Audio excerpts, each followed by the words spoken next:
ನಮಸ್ಕಾರ ಸ್ನೇಹಿತರೆ, career success Kannada ಚಾನಲ್ಗೆ ಸ್ವಾಗತ.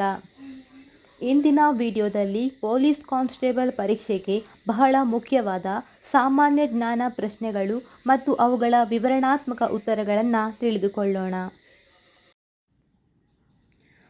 ವಿಜಯನಗರ ಸಾಮ್ರಾಜ್ಯದ ಪ್ರಸಿದ್ಧ ಅರಸನಾದ ಕೃಷ್ಣದೇವರಾಯನ ಆಸ್ಥಾನದಲ್ಲಿದ್ದ ಕವಿಗಳ ಗುಂಪನ್ನು ಏನೆಂದು ಕರೆಯಲಾಗುತ್ತಿತ್ತು? ಇದಕ್ಕೆ ಆನ್ಸರ್ ಏನಂತ ಹೇಳಿದ್ರೆ ಅಷ್ಟದಿಗ್ಗಜರು. ಕೃಷ್ಣದೇವರಾಯನ ಆಸ್ಥಾನದಲ್ಲಿದ್ದ 8 ಮಂದಿ ಪ್ರಸಿದ್ಧ ತೆಲುಗು ಕವಿಗಳನ್ನು ಅಷ್ಟದಿಗ್ಗಜರು ಎಂದು ಕರೆಯಲಾಗುತ್ತಿತ್ತು. ಇವರಲ್ಲಿ ಅಲ್ಲಸಾನಿ ಪೆದ್ದಣ್ಣ ಮತ್ತು ತೆನಾಲಿ ರಾಮಕೃಷ್ಣ ಪ್ರಮುಖರಾಗಿದ್ದರು. ಕೃಷ್ಣದೇವರಾಯ ಸ್ವತಃ ಸ್ವತಂತ್ರ ಕವಿಯಾಗಿದ್ದು ಆಮುಕ್ತ ಮೌಲ್ಯ ಎಂಬಂಥ ಗ್ರಂಥನ ಇವರೇ ಬರೆದಿದ್ದಾರೆ. ಇದು ಇದರ ವಿವರಣೆ. ಎರಡನೇ ಪ್ರಶ್ನೆ, ಸಿಪಾಯಿ ದಂಗೆ ಯಾವ ವರ್ಷದಲ್ಲಿ ನಡೆಯಿತು ಮತ್ತು ಎಲ್ಲಿ ಪ್ರಾರಂಭವಾಯಿತು?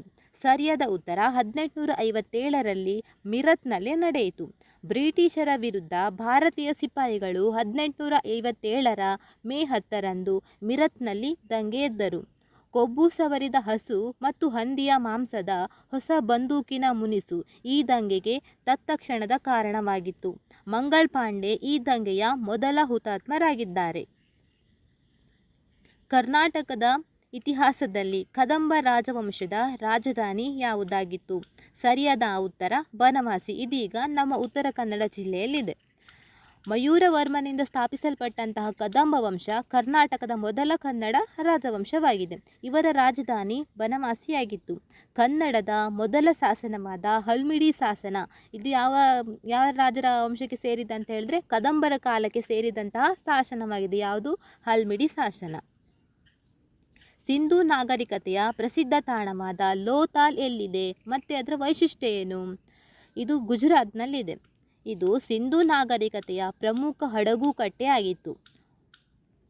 ಬೋಗಾವೋ ನದಿಯ ದಂಡೆ ಮೇಲಿರುವ ಲೋಥಾಲ್ ಸಿಂಧೂ ಜನರ ಪ್ರಮುಖ ಅಂತಾರಾಷ್ಟ್ರೀಯ ವ್ಯಾಪಾರ ಕೇಂದ್ರವಾಗಿತ್ತು. ಯಾವ ನದಿಯ ದಂಡೆ ಮೇಲಿತ್ತು? ಬೋಗಾವೋ ಅಂತ ಹೇಳೋ ಒಂದು ನದಿಯ ದಂಡೆ ಮೇಲೆ ಇತ್ತು.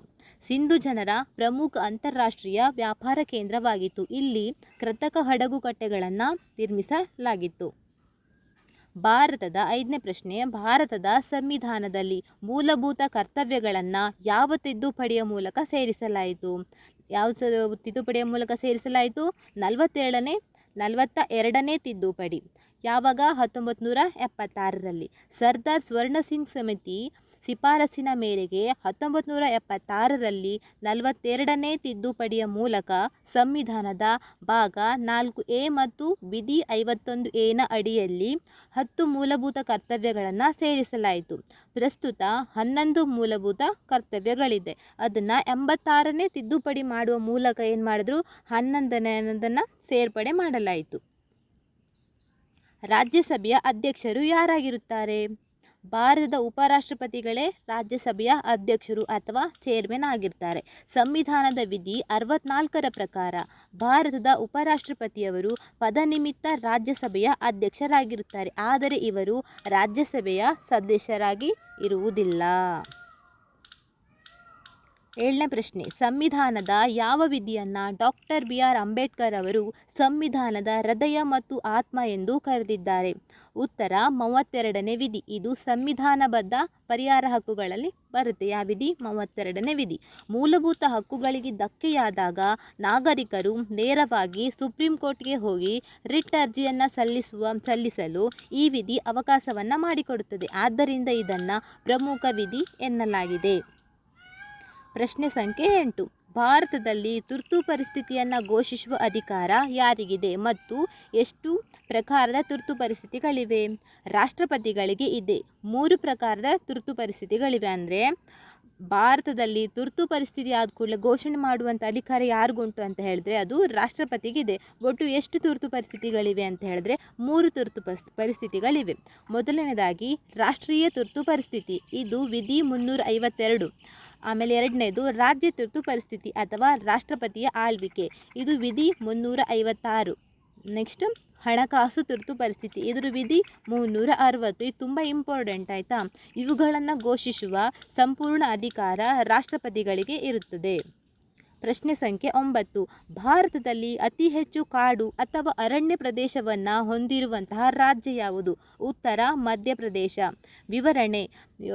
ಇದರ ವಿವರಣೆ ಏನಂತ ಹೇಳಿದ್ರೆ, ವಿಸ್ತೀರ್ಣದ ದೃಷ್ಟಿಯಿಂದ ಮಧ್ಯಪ್ರದೇಶವು ಭಾರತದಲ್ಲಿ ಅತಿ ಹೆಚ್ಚು ಅರಣ್ಯ ಪ್ರದೇಶವನ್ನು ಹೊಂದಿದೆ. ಆದರೆ ಶೇಕಡಾವಾರು ದೃಷ್ಟಿಯಿಂದ ನೋಡಿದರೆ ಮಿಜೋರಾಂ ಮೊದಲ ಸ್ಥಾನದಲ್ಲಿದೆ. ಅಂತ ಹೇಳಿದ್ರೆ ಮಧ್ಯಪ್ರದೇಶನ ವಿಸ್ತೀರ್ಣದ ದೃಷ್ಟಿಯಿಂದ ನೋಡಿದ್ರೆ ಭಾರತದಲ್ಲಿ ಅತಿ ಹೆಚ್ಚು ಅರಣ್ಯ ಪ್ರದೇಶವನ್ನು ಯಾವುದು ಹೊಂದಿದೆ ಅಂತ ಹೇಳಿದ್ರೆ ಮಧ್ಯಪ್ರದೇಶ. ಆದರೆ ಶೇಕಡಾವಾರು ದೃಷ್ಟಿಯಿಂದ ನೋಡಿದ್ರೆ ಮಿಜೋರಾಂ ಮೊದಲ ಸ್ಥಾನದಲ್ಲಿದೆ. 10ನೇ ಪ್ರಶ್ನೆ. ಕಾಪಿನಾಡು ಎಂದು ಕರ್ನಾಟಕದ ಯಾವ ಜಿಲ್ಲೆಯನ್ನು ಕರೆಯಲಾಗುತ್ತದೆ ಮತ್ತು ಭಾರತದಲ್ಲಿ ಕಾಪಿಯನ್ನು ಮೊದಲು ಎಲ್ಲಿ ನೆಡಲಾಯಿತು? ಇದ್ರ ಉತ್ತರ ಏನಂತ ಹೇಳಿದ್ರೆ ಚಿಕ್ಕಮಗಳೂರು. ಎಲ್ಲಿ ನೆಡಲಾಯಿತು ಅಂದರೆ ಬಾಬಾ ಬುಡನ್ಗಿರಿಯಲ್ಲಿ, ಚಿಕ್ಕಮಗಳೂರಿನ ಬಾಬಾ ಬುಡನ್ಗಿರಿಯಲ್ಲಿ ನೆಡಲಾಯಿತು. 17ನೇ ಶತಮಾನದಲ್ಲಿ ಬಾಬಾ ಬುಡನ್ ಎಂಬ ಸೂಫಿ ಸಂತರು ಮೆಕ್ಕಾದಿಂದ ತಂದ 7 ಕಾಫಿ ಬೀಜಗಳನ್ನು ಚಿಕ್ಕಮಗಳೂರಿನ ಚಂದ್ರದ್ರೋಣ ಪರ್ವತದಲ್ಲಿ ಅಂತ ಹೇಳಿದ್ರೆ ಈಗಿನ ಬಾಬಾ ಬುಡನ್ಗಿರಿಯಲ್ಲಿ ನೆಟ್ಟರು. ಇದು ಭಾರತದ ಕಾಫಿ ಇತಿಹಾಸದ ಆರಂಭ. ಪ್ರಶ್ನೆ ಸಂಖ್ಯೆ 11. ಭೂಮಿಯ ಮೇಲಿನ ಅತಿ ಆಳವಾದ ಕಂದಕ ಯಾವುದು ಮತ್ತು ಅದು ಎಲ್ಲಿದೆ? ಉತ್ತರ ಮರಿಯಾನ ಕಂದಕ. ಪೆಸಿಫಿಕ್ ಮಹಾಸಾಗರದಲ್ಲಿದೆ. ಅದೆಲ್ಲುಂಟು? ಪೆಸಿಫಿಕ್ ಮಹಾಸಾಗರದಲ್ಲಿ. ಇದು ಜಗತ್ತಿನ ಅತ್ಯಂತ ಆಳವಾದ ಸ್ಥಳವಾಗಿದ್ದು ಸುಮಾರು 11,034 ಮೀಟರ್ ಆಳವನ್ನು ಹೊಂದಿದೆ. ಮೌಂಟ್ ಎವರೆಸ್ಟ್ನ ಪರ್ವತವನ್ನು ಇದರೊಳಗೆ ಇಟ್ಟರೂ ಮುಳುಗುವಷ್ಟು ಆಳವಾಗಿದೆ. ಯಾವುದು? ಈ ಪೆಸಿಫಿಕ್ ಮಹಾಸಾಗರ. ಪ್ರಶ್ನೆ ಸಂಖ್ಯೆ 12. ಪಶ್ಚಿಮ ಘಟ್ಟಗಳ ಮತ್ತೊಂದು ಹೆಸರೇನು ಮತ್ತು ಕರ್ನಾಟಕದಲ್ಲಿ ಇದನ್ನು ಏನೆಂದು ಕರೆಯುತ್ತಾರೆ? ಸಹ್ಯಾದ್ರಿ ಪರ್ವತ ಶ್ರೇಣಿ. ಭಾರತದ ಪಶ್ಚಿಮ ಕರಾವಳಿಗೆ ಸಮಾನಾಂತರವಾಗಿರುವ ಈ ಪರ್ವತ ಶ್ರೇಣಿಯನ್ನು ಸಹ್ಯಾದ್ರಿ ಎನ್ನಲಾಗುತ್ತದೆ. ಇದು ಜೈವಿಕ ವೈವಿಧ್ಯತೆಯ ಪ್ರಮುಖ ತಾಣವಾಗಿದೆ. ಪ್ರಶ್ನೆ ಸಂಖ್ಯೆ 13. ಮಾನವನ ರಕ್ತದ ಸಾಮಾನ್ಯ pH ಮೌಲ್ಯ ಎಷ್ಟು? ಉತ್ತರ 7.4. ಸ್ವಲ್ಪ ಪ್ರತ್ಯಾಮ್ಲೀಯ ಅಥವಾ ಗೊತ್ತಾಯ್ತಾ? ವಿವರಣೆ. pH ಪ್ರಮಾಣವು 0 ಇಂದ 14ರವರೆಗೆ ಇರುತ್ತದೆ. 7 ಅಂದರೆ ತಟಸ್ಥ, 7ಕ್ಕಿಂತ ಕಡಿಮೆ ಎಂದರೆ ಆಮ್ಲ, 7ಕ್ಕಿಂತ ಹೆಚ್ಚು ಎಂದರೆ ಪ್ರತ್ಯಾಮ್ಲ.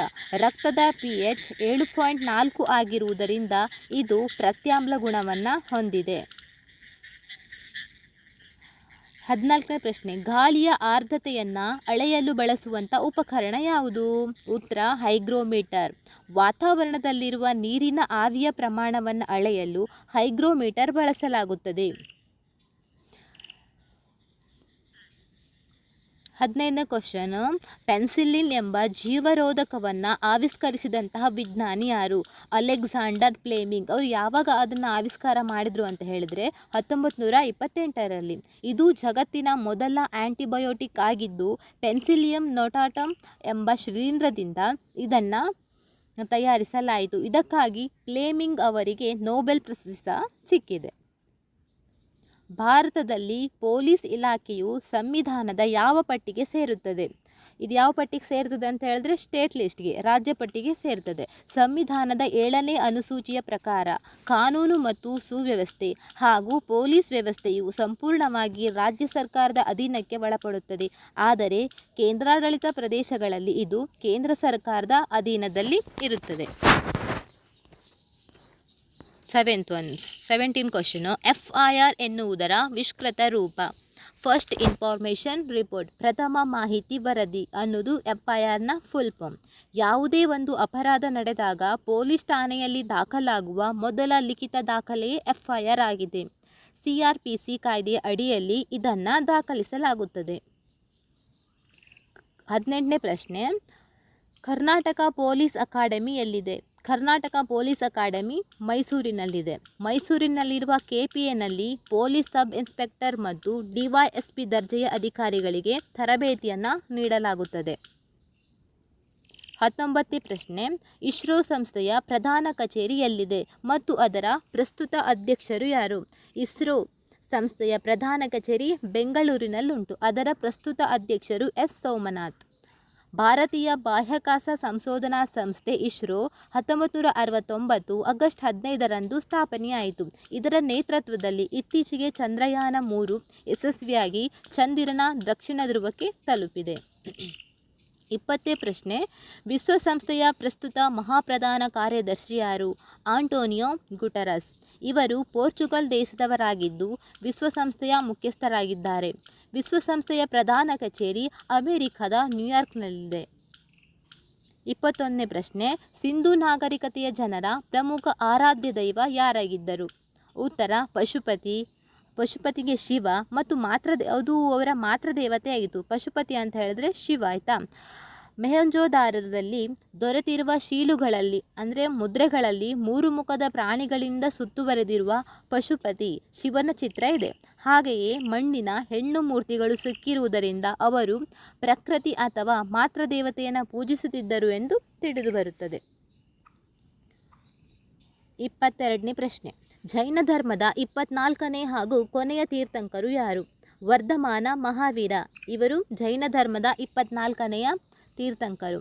ಜೈನ ಧರ್ಮದ ಮೊದಲ ತೀರ್ಥಂಕರರು ಋಷಭನಾಥನಾದರೆ 23ನೇ ತೀರ್ಥಂಕರು ಪಾರ್ಶ್ವನಾಥರು. 24ನೇ ಮತ್ತು ಕೊನೆಯ ತೀರ್ಥಂಕರಾದ ಮಹಾವೀರರು ಬಿಹಾರದ ಕುಂದ ಗ್ರಾಮದಲ್ಲಿ ಜನಿಸಿದರು. 23ನೇ ಪ್ರಶ್ನೆ, ಬೌದ್ಧ ಧರ್ಮದ ಪ್ರಸಿದ್ಧ ಗ್ರಂಥಗಳಾದ ತ್ರಿಪಿಟಕಗಳು ಯಾವ ಭಾಷೆಯಲ್ಲಿದೆ? ತ್ರಿಪಿಟಕಗಳು ಪಾಲಿ ಭಾಷೆಯಲ್ಲಿದೆ. ಗೌತಮ ಬುದ್ಧನು ತನ್ನ ಉಪದೇಶಗಳನ್ನು ಸಾಮಾನ್ಯ ಜನರಿಗೆ ಅರ್ಥವಾಗುವಂತೆ ಪಾಲಿ ಭಾಷೆಯಲ್ಲಿ ನೀಡಿದ್ದನು. ತ್ರಿಪಿಟಕಗಳೆಂದರೆ ವಿನಯ ಪೀಠಕ, ಸುತ್ತ ಪೀಠಕ ಮತ್ತು ಅಭಿಧಮ್ಮ ಪೀಠಕ. 24ನೇ ಪ್ರಶ್ನೆ, ಕರ್ನಾಟಕದ ಇತಿಹಾಸದಲ್ಲಿ ಕಲಬುರಗಿಯ ಬಂದೇ ನವಾಜ್ ದರ್ಗಾ ಯಾವ ರಾಜವಂಶದ ಕಾಲಕ್ಕೆ ಸೇರಿದ್ದಾಗಿದೆ? ಇದು ಬಹುಮನಿ ಸುಲ್ತಾನರ ಕಾಲಕ್ಕೆ ಸೇರಿದಂಥದ್ದಾಗಿದೆ. ಪ್ರಸಿದ್ಧ ಸೂಫಿ ಸಂತ ಹಜರತ್ ಖ್ವಾಜಾ ಬಂದೇ ನವಾಜ್ ಅವರು ಕಲಬುರಗಿಗೆ ಬಂದಾಗ ಬಹುಮನಿ ಸುಲ್ತಾನರು ಅವರನ್ನು ಗೌರವದಿಂದ ಬರಮಾಡಿಕೊಂಡರು. ಇವರ ದರ್ಗಾ ಹಿಂದೂ ಮುಸ್ಲಿಂ ಭಾವೈಕ್ಯತೆಯ ಸಂಕೇತವಾಗಿದೆ. 25ನೇ ಪ್ರಶ್ನೆ, ಕದನಗಳಲ್ಲಿ ಮೊದಲ ಬಾರಿಗೆ ಫಿರಂಗಿ ಮತ್ತು ಗನ್ ಪೌಡರ್ ಬಳಸಿದ ಮೊಘಲ್ ದೊರೆ ಯಾರು? ಯಾರಂತ ಹೇಳಿದ್ರೆ ಅದು ಬಾಬರ್. 1526ರಲ್ಲಿ ನಡೆದ ಮೊದಲನೇ ಪಾಣಿಪತ್ ಕದನದಲ್ಲಿ ಬಾಬರನು ಇಬ್ರಾಹಿಂ ಲೋಧಿಯ ವಿರುದ್ಧ ಫಿರಂಗಿಗಳನ್ನು ಬಳಸಿದನು. ಈ ತಂತ್ರಜ್ಞಾನದಿಂದಾಗಿಯೇ ಬಾಬರ್ ಸುಲಭವಾಗಿ ಜಯಗಳಿಸಿ ಭಾರತದಲ್ಲಿ ಮೊಘಲ್ ಸಾಮ್ರಾಜ್ಯವನ್ನು ಸ್ಥಾಪಿಸಿದನು. ಪ್ರಶ್ನೆ ಸಂಖ್ಯೆ 26, ಸಂವಿಧಾನದ ಯಾವ ತಿದ್ದುಪಡಿಯ ಮೂಲಕ ಮತದಾನದ ವಯಸ್ಸನ್ನು 21ರಿಂದ 18 ವರ್ಷಕ್ಕೆ ಇಳಿಸಲಾಯಿತು? 61ನೆಯ ಸಂವಿಧಾನ ತಿದ್ದುಪಡಿ ಯಾವಾಗ ಮಾಡಿದ್ರು ಅಂತ ಹೇಳಿದ್ರೆ 1989ರಲ್ಲಿ ರಾಜೀವ್ ಗಾಂಧಿಯವರು ಪ್ರಧಾನಿಯಾಗಿದ್ದ ಕಾಲದಲ್ಲಿ ಯುವಕರಿಗೆ ಹೆಚ್ಚಿನ ರಾಜಕೀಯ ಪ್ರಾತಿನಿಧ್ಯ ನೀಡಲು ಸಂವಿಧಾನದ ವಿಧಿ 326ಕ್ಕೆ ತಿದ್ದುಪಡಿ ತಂದು ಮತದಾನದ ವಯಸ್ಸನ್ನು ಕಡಿತಗೊಳಿಸಲಾಯಿತು. ಪ್ರಶ್ನೆ ಸಂಖ್ಯೆ 25, ಭಾರತದ ಮುಖ್ಯ ಚುನಾವಣಾ ಆಯುಕ್ತರನ್ನು ಯಾರು ನೇಮಕ ಮಾಡುತ್ತಾರೆ? ಚೀಫ್ ಎಲೆಕ್ಷನ್ ಕಮಿಷನರ್ನ ಯಾರು ನೇಮಕ ಮಾಡ್ತಾರೆ ಅಂತ? ಯಾರು ನೇಮಕ ಮಾಡ್ತಾರೆ ಅಂದರೆ ಭಾರತದ ರಾಷ್ಟ್ರಪತಿಗಳು. ಸಂವಿಧಾನದ ವಿಧಿ 324ರ ಪ್ರಕಾರ ರಾಷ್ಟ್ರಪತಿಗಳು ಮುಖ್ಯ ಚುನಾವಣಾ ಆಯುಕ್ತರನ್ನು ಮತ್ತು 2 ಚುನಾವಣಾ ಆಯುಕ್ತರನ್ನು ನೇಮಕ ಮಾಡುತ್ತಾರೆ. ಇವರ ಅಧಿಕಾರಾವಧಿ 6 ವರ್ಷ ಅಥವಾ 65 ವರ್ಷ ವಯಸ್ಸಾಗುವವರೆಗೆ.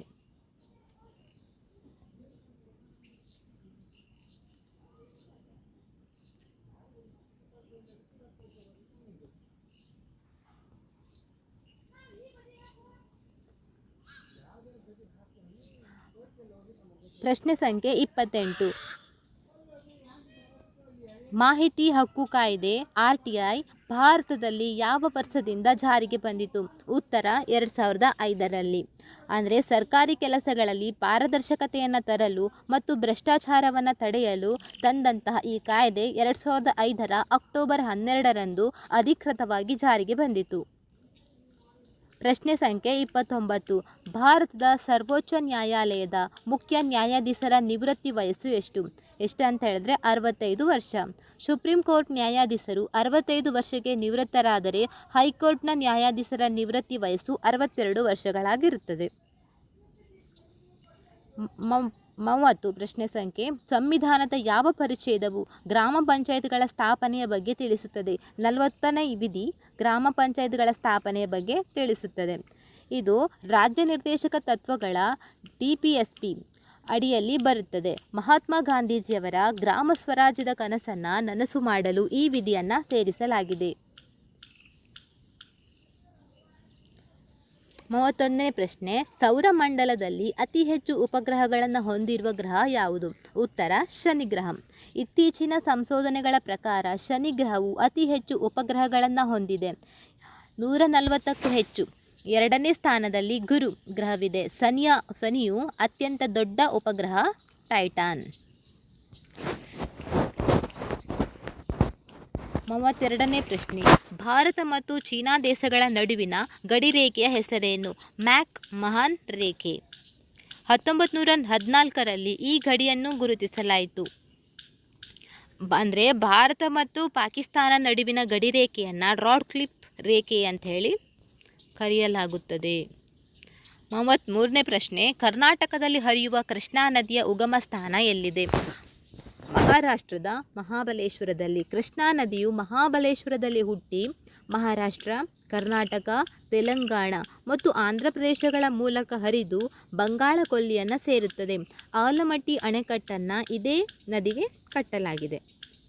ಪ್ರಶ್ನೆ ಸಂಖ್ಯೆ 34, ವಿಶ್ವದ ಅತಿ ಉದ್ದವಾದ ನದಿ ಮತ್ತು ಅದು ಎಲ್ಲಿದೆ? ವಿಶ್ವದ ಅತಿ ಉದ್ದವಾದಂತಹ ನದಿ ನೈಲ್ ನದಿ. ಅದು ಆಫ್ರಿಕಾ ಖಂಡದಲ್ಲಿದೆ. ಇದು ಸುಮಾರು 6650 ಕಿಲೋಮೀಟರ್ ಉದ್ದವಿದ್ದು ಈಜಿಪ್ಟ್ ದೇಶದ ಜೀವನಾಡಿಯಾಗಿದೆ.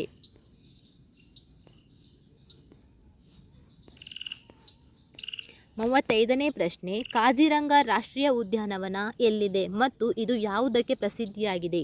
ಇದೆಲ್ಲಿದೆ ಅಂತ ಹೇಳಿದ್ರೆ ಆಸಾಂನಲ್ಲಿದೆ. ಒಂದು ಕೊಂಬಿನ ಗೆಂಡಾಮೃಗಕ್ಕೆ ಪ್ರಸಿದ್ಧಿಯಾಗಿದೆ. ಇದು ಯುನೆಸ್ಕೋ ವಿಶ್ವ ಪಾರಂಪರಿಕ ತಾಣವಾಗಿದ್ದು ಜಗತ್ತಿನ ಒಟ್ಟು ಗೆಂಡಾಮೃಗಗಳ 2/3 ಭಾಗ ಇಲ್ಲೇ ಇವೆ. ನೆಕ್ಸ್ಟ್ 36ನೇ ಪ್ರಶ್ನೆ, ಗಾಳಿಯ ವೇಗವನ್ನು ಅಳೆಯಲು ಬಳಸುವ ಸಾಧನ ಯಾವುದು? ಉತ್ತರ ಅನಿಮೋಮೀಟರ್. ಹವಾಮಾನ ಇಲಾಖೆಯಲ್ಲಿ ಗಾಳಿಯ ದಿಕ್ಕು ಮತ್ತು ಅದರ ಚಲನೆಯ ವೇಗವನ್ನು ಅಳೆಯಲು ಅನಿಮೋಮೀಟರ್ ಉಪಕರಣಗಳನ್ನು ಬಳಸುತ್ತಾರೆ. 37ನೇ ಪ್ರಶ್ನೆ, ಮಾನವನ ಕಣ್ಣಿನ ಯಾವ ಭಾಗವನ್ನು ದಾನ ಮಾಡಲಾಗುತ್ತದೆ? ಯಾವ ಭಾಗವನ್ನು? ಕಾರ್ನಿಯಾ. ಕಾರ್ನಿಯಾ ಕಣ್ಣಿನ ಅತ್ಯಂತ ಹೊರಗಿನ ಪಾರದರ್ಶಕ ಪದರವಾಗಿದ್ದು ಬೆಳಕನ್ನು ಕಣ್ಣಿನೊಳಗೆ ಕೇಂದ್ರೀಕರಿಸಲು ಸಹಾಯ ಮಾಡುತ್ತದೆ. ನೇತ್ರದಾನದಲ್ಲಿ ಕಣ್ಣಿನ ಈ ಭಾಗವನ್ನು ಮಾತ್ರ ಬಳಸಲಾಗುತ್ತದೆ. ಪ್ರಶ್ನೆ ಸಂಖ್ಯೆ 38, ಲಾಫಿಂಗ್ ಗ್ಯಾಸ್ ಅಥವಾ ಹಾಸ್ಯ ಅನಿಲ ಎಂದು ಯಾವುದನ್ನು ಕರೆಯುತ್ತಾರೆ? Nitrous oxide N2O. ಈ ಅನಿಲವನ್ನು ಉಸಿರಾಡಿದಾಗ ಮನುಷ್ಯನಿಗೆ ನಗು ಬರುತ್ತದೆ ಮತ್ತು ಸಣ್ಣ ಪ್ರಮಾಣದಲ್ಲಿ ಇದನ್ನು ವೈದ್ಯಕೀಯ ರಂಗದಲ್ಲಿ ಅರಿವಳಿಕೆಯಾಗಿ ಸಹ ಬಳಸಲಾಗುತ್ತದೆ. ಅನಸ್ತೇಸಿಯಾಗೂ ಸಹ ಏನು ಮಾಡ್ತಾರೆ? ಇದನ್ನು ಬಳಕೆಯನ್ನು ಮಾಡ್ತಾರೆ. ನೆಕ್ಸ್ಟ್ 39 ಕ್ವಶನ್, ಅಡುಗೆ ಉಪ್ಪಿನ ರಾಸಾಯನಿಕದ ಹೆಸರೇನು? Sodium chloride. ಇದು ಅಡಿಗೆ ಉಪ್ಪಿನ ರಾಸಾಯನಿಕ ಹೆಸರು. ನಾವು ದಿನನಿತ್ಯ ಬಳಸುವಂತಹ ಸಾಮಾನ್ಯ ಉಪ್ಪು ಸೋಡಿಯಂ ಮತ್ತು ಕ್ಲೋರಿನ್ ಧಾತುಗಳ ಸಂಯೋಜನೆಯಿಂದ ಉಂಟಾದಂತಹ ಒಂದು ರಾಸಾಯನಿಕವೇ ಸೋಡಿಯಂ ಕ್ಲೋರೈಡ್. ನೆಕ್ಸ್ಟ್ 39ನೇ ಪ್ರಶ್ನೆ ಆಯ್ತಲ್ಲ ಇದು ಈ ಕ್ವಶನ್. ನೆಕ್ಸ್ಟ್ 40ನೇ ಪ್ರಶ್ನೆ ಏನಂತ ಹೇಳಿದ್ರೆ IPC ಅನ್ನುವುದರ ವಿಷ್ಕೃತ ರೂಪವೇನು ಮತ್ತು ಅದರ ಬದಲಿಗೆ ಈಗ ಬಂದಿರುವ ಹೊಸ ಕಾನೂನು ಯಾವುದು? IPC ಫುಲ್ ಫಾರ್ಮ್ ಎಂತ? ಇಂಡಿಯನ್ ಪೆನಲ್ ಕೋಡ್, ಅಂದರೆ ಭಾರತೀಯ ದಂಡ ಸಂಹಿತೆ 1860. ಈಗ ಇದರ ಬದಲಿಗೆ ಭಾರತೀಯ ನ್ಯಾಯ ಸಂಹಿತೆ BNS ಜಾರಿಗೆ ಬಂದಿದೆ. ಬ್ರಿಟಿಷ್ ಕಾಲದ IPC ಕಾನೂನನ್ನು ಬದಲಾಯಿಸಿ ಇತ್ತೀಚೆಗೆ ಭಾರತ ಸರ್ಕಾರವು ಭಾರತೀಯ ನ್ಯಾಯ ಸಂಹಿತೆಯನ್ನು ಜಾರಿಗೆ ತಂದಿದೆ. ಪ್ರಶ್ನೆ ಸಂಖ್ಯೆ 42, ಭಾರತೀಯ ಪೊಲೀಸ್ ಸೇವೆಯು IPC ತರಬೇತಿ ಕೇಂದ್ರ ಎಲ್ಲಿದೆ? ಉತ್ತರ ಹೈದರಾಬಾದ್ನಲ್ಲಿದೆ. ಹೈದರಾಬಾದ್ನಲ್ಲಿರುವ ಸರ್ದಾರ್ ವಲ್ಲಭಭಾಯ್ ಪಟೇಲ್ ರಾಷ್ಟ್ರೀಯ ಪೊಲೀಸ್ ಅಕಾಡೆಮಿಯಲ್ಲಿ IPS ಅಧಿಕಾರಿಗಳಿಗೆ ತರಬೇತಿ ನೀಡಲಾಗುತ್ತದೆ. 43ನೇ ಪ್ರಶ್ನೆ, ಪೊಲೀಸ್ ಇಲಾಖೆಯಲ್ಲಿ DGP ಎಂದರೆ ಏನು? Director general of police, police ಮಹಾನಿರ್ದೇಶಕರು. ಇವರು ರಾಜ್ಯ ಪೊಲೀಸ್ ವ್ಯವಸ್ಥೆಯ ಅತ್ಯುನ್ನತ ಮತ್ತು ಮೊದಲ ದರ್ಜೆಯ ಅಧಿಕಾರಿಯಾಗಿರುತ್ತಾರೆ. 44ನೇ ಪ್ರಶ್ನೆ, ಭಾರತೀಯ ರಿಸರ್ವ್ ಬ್ಯಾಂಕ್ ಯಾವ ವರ್ಷದಲ್ಲಿ ಸ್ಥಾಪನೆಯಾಯಿತು? 1935ರ ಏಪ್ರಿಲ್ 1ರಂದು ಕೋಲ್ಕತ್ತಾದಲ್ಲಿ ಸ್ಥಾಪನೆಯಾಯಿತು. RBI ಭಾರತದ ಕೇಂದ್ರ ಬ್ಯಾಂಕ್ ಆಗಿದೆ. ಇದರ ಪ್ರಧಾನ ಕಚೇರಿ ಈಗ ಮುಂಬೈನಲ್ಲಿದೆ. ಇದನ್ನು 1949ರಲ್ಲಿ ರಾಷ್ಟ್ರೀಕರಣಗೊಳಿಸಲಾಯಿತು. ಪ್ರಶ್ನೆ ಸಂಖ್ಯೆ 45, ಕಂಪ್ಯೂಟರ್ನ ಮೆದುಳು ಬ್ರೈನ್ ಆಫ್ ದ ಕಂಪ್ಯೂಟರ್ ಎಂದು ಯಾವುದನ್ನು ಕರೆಯುತ್ತಾರೆ? ಉತ್ತರ CPU, central processing unit. Computer ಮಾಡುವಂಥ ಎಲ್ಲ ರೀತಿಯ ಲೆಕ್ಕಾಚಾರ ಇರ್ಬೋದು ಮತ್ತು ಅದರ ನಿಯಂತ್ರಣ ಕೆಲಸಗಳನ್ನು CPU ಮಾಡೋದ್ರಿಂದ ಇದನ್ನು ಕಂಪ್ಯೂಟರ್ನ ಮೆದುಳು ಅಂತ ಹೇಳಿ ಏನು ಮಾಡಿದ್ರು ಕರೆಯಲಾಗುತ್ತದೆ. 46ನೇ ಪ್ರಶ್ನೆ, ಭಾರತದಲ್ಲಿ ಹಸಿರು ಕ್ರಾಂತಿಯ ಪಿತಾಮಹ, ಗ್ರೀನ್ ರೆವಲ್ಯೂಷನ್ನ ಪಿತಾಮಹ ಎಂದು ಯಾರನ್ನು ಕರೆಯುತ್ತಾರೆ? ಡಾಕ್ಟರ್ MS ಸ್ವಾಮಿನಾಥನ್ ಅವರನ್ನು ಹಸಿರು ಕ್ರಾಂತಿಯ ಪಿತಾಮಹ ಅಂಥೇಳಿ ಕರೀತಾರೆ. 1960ರ ದಶಕದಲ್ಲಿ ಇವರು ಭಾರತದಲ್ಲಿ ಸುಧಾರಿತ ತಳಿಯ ಗೋಧಿ ಮತ್ತು ಭತ್ತದ ಬಿತ್ತನೆ ಬೀಜಗಳನ್ನು ಪರಿಚಯಿಸಿ ಆಹಾರ ಧಾನ್ಯಗಳ ಉತ್ಪಾದನೆಗೆ ಹೆಚ್ಚಾಗಲು ಕಾರಣರಾದರು. ಜಾಗತಿಕ ಮಟ್ಟದಲ್ಲಿ ನಾರ್ಮನ್ ಬೋರ್ಲಾಗ್ ಹಸಿರು ಕ್ರಾಂತಿಯ ಪಿತಾಮಹ. ನೆಕ್ಸ್ಟ್ ಕ್ವಶನ್, ಜಗತ್ತಿನ ಅತಿ ಎತ್ತರದ ಪ್ರತಿಮೆಯಾದ ಏಕತೆಯ ಪ್ರತಿಮಾ ಸ್ಟ್ಯಾಚ್ಯೂ ಆಫ್ ಯೂನಿಟಿ ಎಲ್ಲಿದೆ ಮತ್ತು ಅದು ಯಾರದ್ದಾಗಿದೆ? ಗುಜರಾತ್ನಲ್ಲಿದೆ. ಯಾರ ಪ್ರತಿಮೆ ಅದು? ಸರ್ದಾರ್ ವಲ್ಲಭಭಾಯ್ ಪಟೇಲ್ ಅವರ ಪ್ರತಿಮೆಯಾಗಿದೆ. ನರ್ಮದಾ ನದಿಯ ದಂಡೆಯ ಮೇಲಿರುವ ಈ ಪ್ರತಿಮೆಯ ಎತ್ತರ 182 ಮೀಟರ್ ಆಗಿದೆ. ಇದನ್ನು ಭಾರತದ ಉಕ್ಕಿನ ಮನುಷ್ಯ ಅಂಥೇಳಿ ಫೇಮಸ್ ಆಗಿರುವಂಥ ಯಾರು? ಅವರ ಗೌರವಾರ್ಥವಾಗಿ ಈ ಸ್ಟ್ಯಾಚ್ಯೂವನ್ನು ಏನು ಮಾಡಲಾಗಿದೆ? ಅಲ್ಲಿ ನಿರ್ಮಿಸಲಾಗಿದೆ. ನೆಕ್ಸ್ಟ್ ಕ್ವಶನು, ಭಾರತದ ಅತ್ಯುನ್ನತ ನಾಗರಿಕ ಪ್ರಶಸ್ತಿ ಯಾವುದು? ಭಾರತ ಅತ್ಯುನ್ನತ ನಾಗರಿಕ ಪ್ರಶಸ್ತಿ ಭಾರತ ರತ್ನ. ಕಲೆ, ಸಾಹಿತ್ಯ, ವಿಜ್ಞಾನ ಮತ್ತು ಸಾರ್ವಜನಿಕ ಸೇವೆಗಳಲ್ಲಿ ಅತ್ಯುತ್ತಮ ಸಾಧನೆಯನ್ನು ಮಾಡಿದವರಿಗೆ ಈ ಪ್ರಶಸ್ತಿಯನ್ನು ನೀಡಲಾಗ್ತದೆ. ಇದನ್ನು ಯಾವಾಗಿನಿಂದ ಪ್ರಾರಂಭ ಮಾಡಿದ್ರು ಅಂತ ಹೇಳಿದರೆ 1954ರಲ್ಲಿ ಪ್ರಾರಂಭಿಸಲಾಯಿತು. 49ನೇ ಪ್ರಶ್ನೆ, ನೀತಿ ಆಯೋಗ ಇದರ ಅಧ್ಯಕ್ಷರು ಯಾರಾಗಿರುತ್ತಾರೆ? ಭಾರತದ ಪ್ರಧಾನಮಂತ್ರಿಗಳೇ ನೀತಿ ಆಯೋಗದ ಅಧ್ಯಕ್ಷರಾಗಿರ್ತಾರೆ. ಯೋಜನಾ ಆಯೋಗದ ಬದಲಿಗೆ ಮೊದಲು ಏನಿತ್ತು? ಯೋಜನಾ ಆಯೋಗ ಇತ್ತು. ಅದನ್ನು 2015 ಜನವರಿ 1ರಂದು ನೀತಿ ಆಯೋಗ ಅಂತ ಹೇಳಿ ಏನು ಮಾಡಿದ್ರು? ಸ್ಥಾಪಿಸಲಾಯಿತು. ಪ್ರಧಾನಿಯವರು ಇದರ ಪದನಿಮಿತ್ತ ಅಧ್ಯಕ್ಷರಾಗಿರುತ್ತಾರೆ. ಲಾಸ್ಟ್ ಕ್ವಶನ್ ಪ್ರಶ್ನೆ, ಇದರ ಪ್ರತಿ ವರ್ಷ ರಾಷ್ಟ್ರೀಯ ವಿಜ್ಞಾನ ದಿನವನ್ನು ಯಾವಾಗ ಆಚರಿಸಲಾಗುತ್ತದೆ? ನ್ಯಾಷನಲ್ ಸೈನ್ಸ್ ಡೇನ ಯಾವಾಗ ಆಚರಣೆ ಮಾಡಲಾಗ್ತದೆ ಅಂತ ಹೇಳಿದ್ರೆ ಫೆಬ್ರವರಿ 28. ಭಾರತದ ಸರ್ CV ರಾಮನ್ ಅವರು 1928 ಫೆಬ್ರವರಿ 28ರಂದು ಜಗತ್ ಪ್ರಸಿದ್ಧ ರಾಮನ್ ಎಫೆಕ್ಟನ್ನು ಆವಿಷ್ಕಾರ ಮಾಡ್ತಾರೆ. ಇದರ ನೆನಪಿಗಾಗಿ ಮತ್ತು ಅವರಿಗೆ ಗೌರವವನ್ನು ಸಲ್ಲಿಸಲು ಈ ದಿನವನ್ನು ವಿಜ್ಞಾನ ದಿನವನ್ನಾಗಿ ಆಚರಿಸಲಾಗುತ್ತದೆ. ಇನ್ನಷ್ಟು ವಿಡಿಯೋಗಳಿಗಾಗಿ ನಮ್ಮ ಚಾನಲನ್ನು ಸಬ್ಸ್ಕ್ರೈಬ್ ಮಾಡಿ. Thank you.